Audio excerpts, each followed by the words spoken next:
We promise not to let any of the good highlights slip by you. So celebrate and cheer the touchdowns and all of the goals. You want the net results?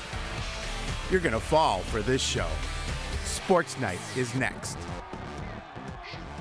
Hello, everyone. Welcome to Sports Night. I'm Joe Young. And I'm Howie Shapiro. And we're in the thick of things, Joe, here in the fall quarter. It's really mid-season for most sports, and some teams getting the kinks worked out, and some still trying to find the right blueprint. Yeah, there are a lot of teams, there are a fair amount of teams anyway, looking for that blueprint, trying to get over that one hump and get into the win columns.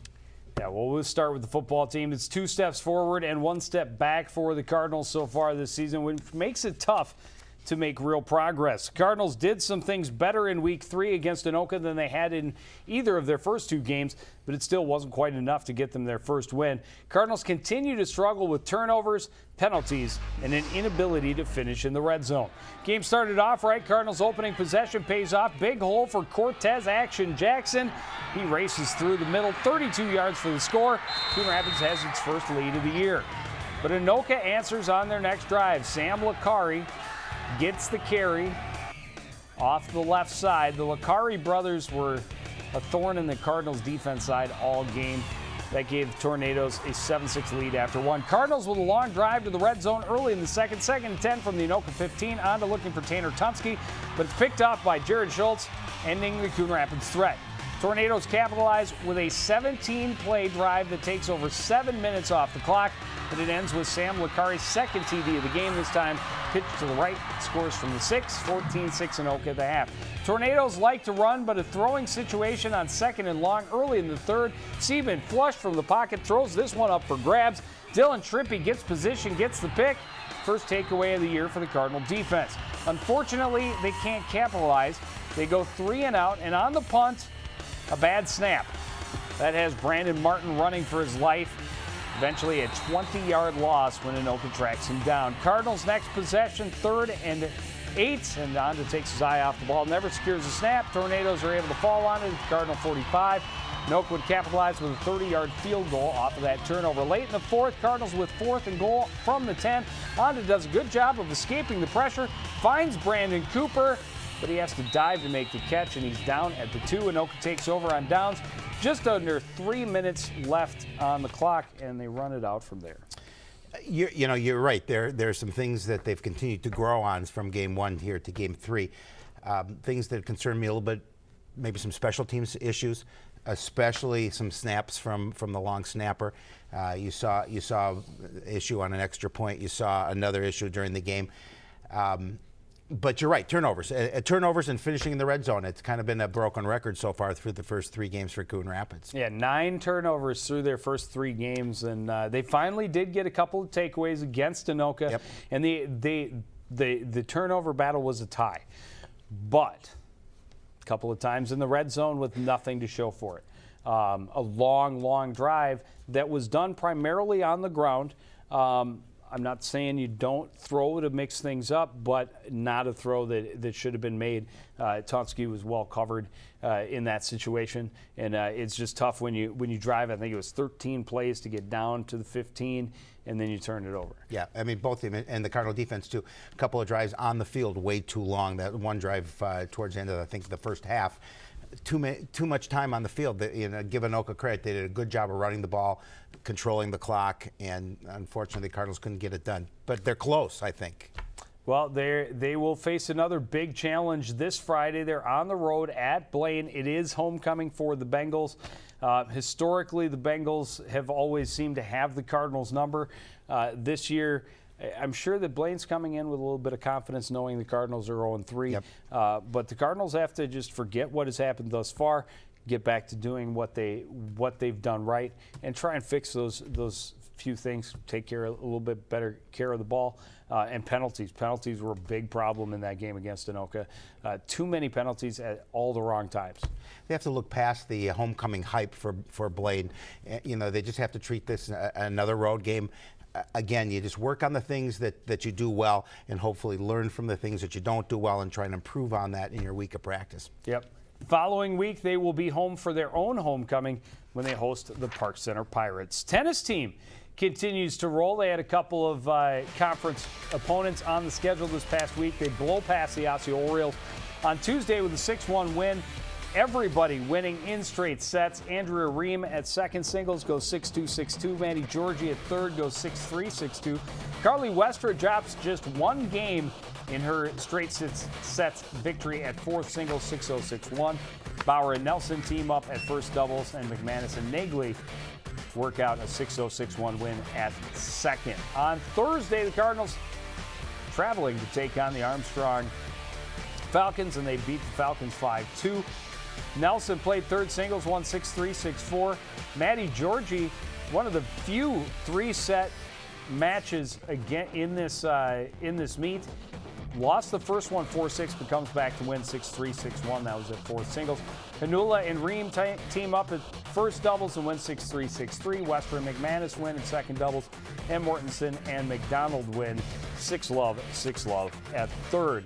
On Saturday, the Cardinals hosting the Cardinal Invite. And they started by beating White Bear Lake 6-1, followed it up with a 5-2 win over section rival Roseville, and finished it out with another 6-1 win, that one over St. Paul Central. Cardinals improved their overall record of 14-4, 6-2 in the conference. A lot of 3-0s on the afternoon for the Cardinals, including Heidi Hanula, who played twice at singles and once at doubles. Hannah Nelson, who played all three of her matches at third singles and won all three. Hannah Nagley had two singles matches and one doubles matches. Westra and Mortensen were 3-0 as doubles. I think they partnered for one of those, but they mixed things around. They were at different spots in the doubles, but they were both doubles all afternoon long and did not taste defeat. Tennis team on a roll. We've had the opportunity to see them a couple of times. They have a lot of interchangeable pieces that they can mix and match in terms of who's going to play singles and who's going to play doubles. 14-4 overall record. Pretty impressive for this team. They were impressive last year. They're continuing things this year, and it's nice to play this well at this time of the season. Well, they host Champlin Park on Tuesday, then new conference rival Irondale on Thursday, an opportunity for them to keep that roll going. Absolutely. Well, the volleyball team will face teams at the top and the bottom of the standings this week. They will continue to search for their first conference victory of the season. Last Tuesday, Cards traveled to Park Center. The Pirates, like the Cardinals, were also looking for their first best-of-5 victory this fall. Both teams were looking at the match as a great opportunity to get some positive momentum early in their schedule. Park Center serving in the first set. These teams playing it tight and no one able to pull away. Cardinals set up Jessica Haig on the left side. She gets the kill and the point for Coon Rapids. We're going to be late in the first set. Good volley going on. Cardinals set it up on the left side again. But this time the Pirates are ready. Michaela Hayes is there to stop Haig. Park Center goes on to win the first set 25-22. Another tight battle in the second set. Coon Rapids going to the big gun once again, and Haig delivers. One of her team high 14 kills in the match, and a nice job there by Haig. Finds that back line. But it's the Pirates once again. They're getting the longer streaks going. Great turn on this point. The Cards have no chance to stop the attack from Bethany Lovehog. Park Center takes 2-0 lead with a 25-18 win in the second. Pirates able to keep the momentum going in the third. Weak pass over the net by the Cards. They come back with the kill, but Hayes in the middle. Park Center earns the sweep with another 25-18 win in the third set. They're a young squad, this volleyball team, looking at one win on the season, as you mentioned, which we talked about, looking for that first win in the conference. Well, and it's one of those things where when you see that team like Park Center that is also looking for their first non-tournament victory and their first conference win of the season, you have to try to take advantage. And they're close. 22-25 means a couple points go the other way and they get that victory in the first set. And maybe the whole thing comes out differently. It's hard to say. But when you lose in straight sets, and then you turn around in the very next match, you have to face a team like Champlin Park. Right. It's hard to gain momentum and to stay positive when you continue to lose in straight sets, even when it is an opponent like Park Center, a team that you should be on the same level with, a team that you would like to at least see getting a set, maybe two, at least forcing it to 5, or getting away with a 3-set victory of your own. On Thursday, the Cardinals traveled to Champlin Park. No, they hosted Champlin Park, and they lost that one 3-0 Champa Park wins 6-25, 11-25, 17-25. And the Rebels are pretty much dominant team in this conference. One of the top teams that's going to be in the mix for the conference championship at the end. Jessica Hegg led with 6 kills. Emily Boyum had the most digs on the team with 8. And just not a lot of stats going the Cardinals' way. And they're going to be hard up for it again this week. They host Maple Grove on Tuesday, and Howie will be there. We will be there. And Maple Grove, another one of those perennial powers in the Northwest Suburban. Elk River too. They're very difficult. They have some really good middle players that might give the Cardinals some fits as well. I talked to Coach Charcan today because we're going to be, as you mentioned, going to be there tomorrow night, which will be Tuesday. And he says this is a really young team. He says you may not see it in the scores, in the game scores, but he thinks this team is starting to get things and develop in the right direction. We'll get a chance to see him tomorrow night. Yeah, and as you mentioned, also on Thursday they are at Elk River, so a couple of tough matches. They also do have Irondale, I think, next week, and Irondale's another one of those teams towards the bottom of the standings, and other teams struggling to find some positive momentum. So not to say that they have no chance of winning this week, but a better chance when they see Irondale next week than against two of these tougher powers. And the key is really to go out and just see what they can do, and maybe they can surprise some of these teams. And we've seen it before. The teams that are those elite power teams in a number of sports will come in thinking they've got this one sewn up, thinking they don't need to give the effort. And all of a sudden, they find themselves behind the 8 ball. Yeah, exactly. And as we know, volleyball is a sport of runs. You get on a run, you have an opportunity to win a match. Yeah, you need to get the streaks going. That is the key. Swimming and diving last week, taking on Maple Grove. They hosted the Crimson and lose this one 96-79. First place finishes for Lindsay Geezy and my favorite, Galadriel O'Grady. Love it. It's a great name. First place in diving with a 184.30. Second place finishes for 200 free relay and 200 medley relay. Third place finishes go to Aaliyah Perkins in the 200 free and Georgie in the 200 IM. Swimming team at the Panther Invitational on Saturday. They finished 6th place. Geezy leads the way again, finishes 3rd in the 200 free and 4th in the 500 free. Perkins had a 5th place finish in the 100 back. Georgie a 7th place finish in the 100 free.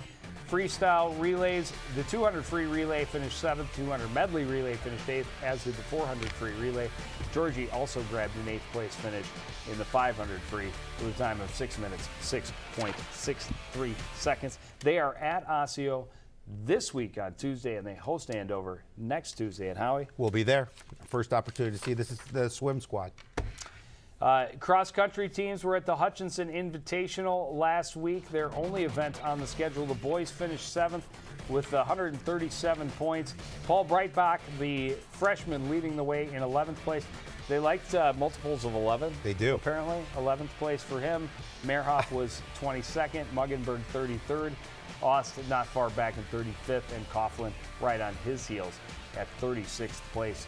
Only 8/10 of a second separate those two. The boys are at the Malacca Invite on Saturday, and then the Mustang Invite next Friday. Girls team also at Hutchinson, and they finished 5th. A little better grouping though. Brenda Del Castillo 22nd, just over a second ahead of Elise Weimholt in 23rd. Rachel Davis finished 29th. Onia Kaba finished 35th, and Caitlin Benson was 40th place. And again, times that stay pretty close, something the girls are doing very, very well so far this season. They are at the Hudson nothing this week. Hudson Invitational next Tuesday, and then the GRIAC Invitational a week from Saturday, and I believe the boys will be there as well. And I don't know why it is. They always seem to have that Mustang Invite the day before the GRIAC, and so the JV guys get a chance to go out and run in a varsity meet the night before, because obviously you're not going to run and then have the GRIAC the next. The GRIAC's the big one, and so that's the one you want to shoot for. Obviously, a lot of teams involved in that invitational, so that always is a good time. Yeah. Well, the boys soccer team has a real good chance to erase the 0 from its win column this week with a couple of weaker teams on their schedule. Last week, the Cardinals found themselves with 2 matches against 2 of the top teams in the conference. Up first, a trip to Andover to take on the Andover Huskies, a team boasting a 4-1-1 record, which was keeping them in the mix towards the top of the Northwest Suburban standings. No score until late in the first half when Andover's Derek Aminga gets behind the Cardinals defense, slips the shot past a diving Alex McCormick, puts the home team on the board first. Score holds into the second, but the Cardinals were getting opportunities to even it up. Great effort here by Captain Tony Cruckton. He heads it not once, but twice, and the second one is going to trickle just wide of the net. Keeps the Huskies in the lead, but just barely. Huskies add to their lead midway through the second off a throw-in deep in the Cardinals' end. A couple of touches and a good turn by Armin Bobarik leaves him with an open shot. He's able to beat McCormick and make the 2-0 lead. To their credit, the Cardinals do not roll over, just the opposite. They turn up the pressure. Point-blank chance here for Vedaste Schirembeer, but the keeper is in position to make the save. Just under 8 minutes to play. Schirembeer, good through ball and good footwork to win it for Cruckton. He taps it into the wide-open net. Cards have cut the deficit to 1. They did have a couple more chances after that, but could not convert, and they come up short, losing 2-1. Pretty good contest for the boys. An opportunity against a team that came in at 4-1-1, and to get an opportunity to get that close towards the end of the game. They got that goal and a couple of other good opportunities. If it weren't for that great save by the keeper, we may be looking at a 2-2 tie at that point. And there were a couple of others. The Cardinals had near misses. And talking to Coach Marzalek just after the game, he said, we dominated. Right. He felt that they outpossessed the Huskies, especially late in the second half, and that they got themselves good opportunities to score. They just unfortunately were only able to bury the one, and they still are in search of that elusive first victory. Always looking for that number one. And when you get that first one, it makes things a little bit easier. Well, they took on Blaine on Thursday, another very tough team, and the Bengals beat the Cardinals also by a 2-1 score. That drops the Cardinals to 0-8 on the year. 7 of those losses coming in the conference. But this week, Cardinals host Irondale on Tuesday. I believe the Knights also looking for their first win of the year, and they're at Osseo on Thursday. Osseo closer to 500, but only 2 or 3 wins versus 5 or 6. Well, you play tough against Andover, you play tough against Blaine. Builds confidence. And going into this week, a couple of opportunities, maybe get a couple of wins. Outside of the one game that we had the misfortune of watching when they gave up 9, the Cardinals really defensively have done a great job. Right. If you throw that Armstrong game out, they're only giving up 1 or 2 goals a game. Right. And it's not like they're getting blown off the field. They're right with everybody. They're just not, unfortunately, getting enough offense to get them those victories. It's kind of been the story, is just getting the ball in the net. It's always been kind of get over that hump. You get 2-3 goals a game and you have an opportunity to win. So Irondale on Tuesday, Osseo on Thursday, and hopefully we'll have a little bit different tone next week on Sportsnight. Let's hope so. Well, the girls also played. We had an opportunity to do their games. So the girls soccer team started last week fresh off their first win of the year, and they were hoping to turn it into a streak. They had a good opportunity on Tuesday facing an Andover team that was streaking the wrong way. The Huskies had lost 4 straight and had been outscored 15-5 in these contests. It seemed to be the perfect fit to get the season turned around. Unfortunately for the Cardinals, it was the Huskies putting the pressure on early. Block shot is going to set up perfectly for Allie Jenkins, and her long shot is going to be just over the reach of Frazier, going off the crossbar, giving Andover the lead just over 8 minutes into the game. Cardinals come back to tie late in the first half off the Andover keeper's punt. The Cardinals turn it around. Great control by Allie Erickson.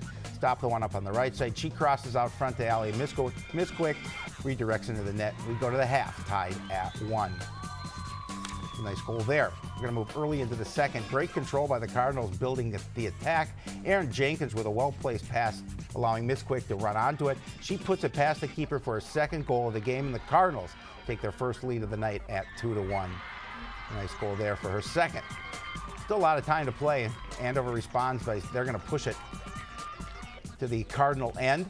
Coming off a corner kick, a couple of great chances in close, but Frazier makes a diving save, and defense is finally able to clear it away and out of danger. Huskies finally able to cash in with just over 11 minutes left in the game. Ball played to the near side. Abby Krebs will kick across out front. Maddie Grease is there. headed home, and the game is tied and heading into overtime. We're going to move to late in the second OT. Andover with a throw in deep in the Cardinal end.